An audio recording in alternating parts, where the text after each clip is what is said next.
Bismillahirrahmanirrahim. Assalamualaikum warahmatullahi wabarakatuh. Alhamdulillahirabbil alamin.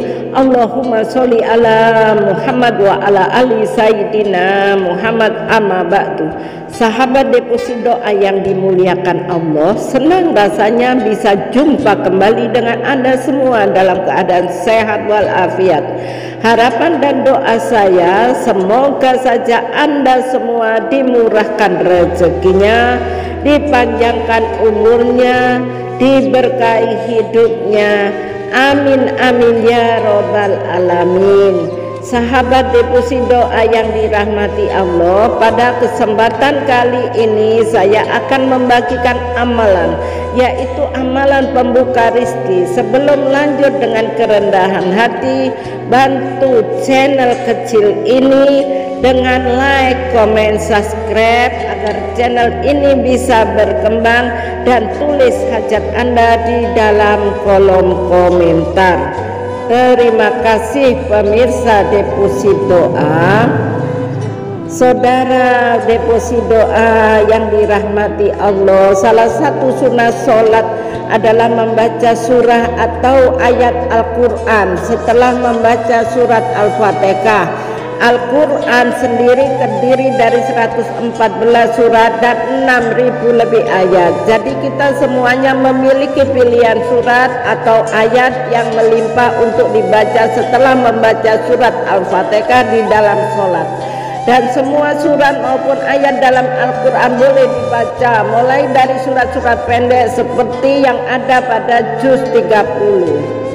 Ada pula yang gemar membaca potongan-potongan ayat dalam surat-surat yang panjang, dan ada yang membaca surat atau ayat yang disesuaikan dengan situasi atau momen-momen tertentu.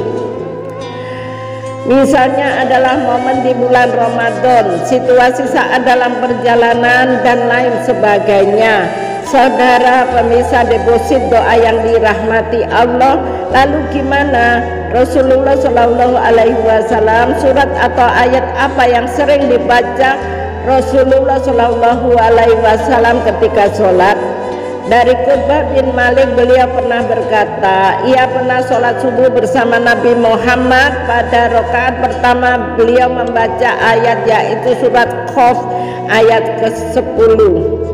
Dari hadis tersebut dapat disimpulkan bahwa Rasulullah Shallallahu Alaihi Wasallam rakaat pertama pada salat subuh setelah membaca surat Al-Fatihah, beliau lalu melanjutkan membaca surat Qaf sampai ayat ke-10, lalu dilanjutkan rukuk dan seterusnya. Kenapa Rasulullah Shallallahu Alaihi Wasallam membaca surat Qaf pada rakaat pertama waktu sholat subuh? Apa keutamanya? Isi surat Qaf ini intinya adalah untuk memperingatkan manusia tentang nikmat-nikmat yang diberikan kepada manusia.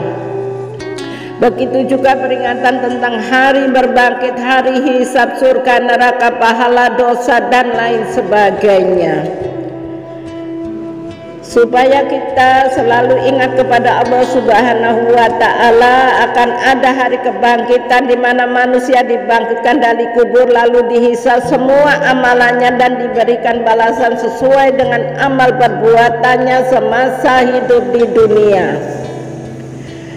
Dan bagi yang banyak amal buruknya akan dimasukkan ke dalam neraka dengan segala siksaannya. Na'udzubillah min dzalik.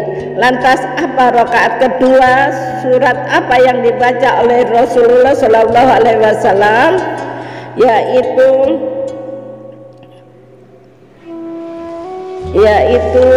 dari Amir bin Haris berkata, aku mendengar Nabi Muhammad Shallallahu Alaihi Wasallam pada saat sholat subuh membaca surat At-Tawir.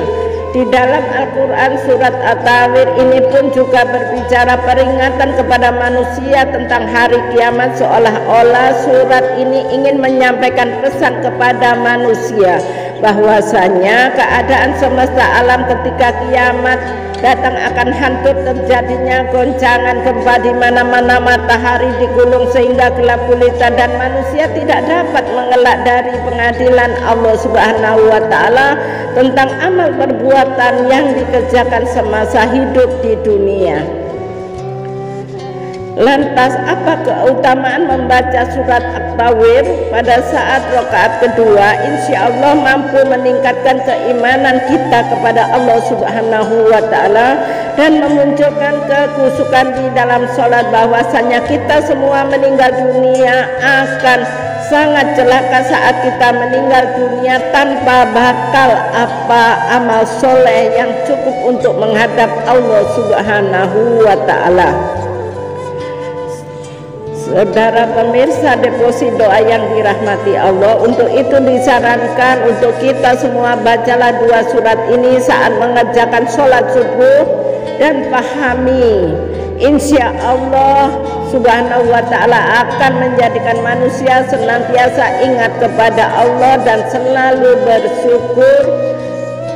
Dan mari sama-sama kita berdoa kepada Allah Subhanahu wa Ta'ala, semoga semua selalu dijaga iman Islamnya kita oleh Allah Subhanahu wa Ta'ala, selalu menjalankan perintah-perintahnya dan menjauhi larangannya.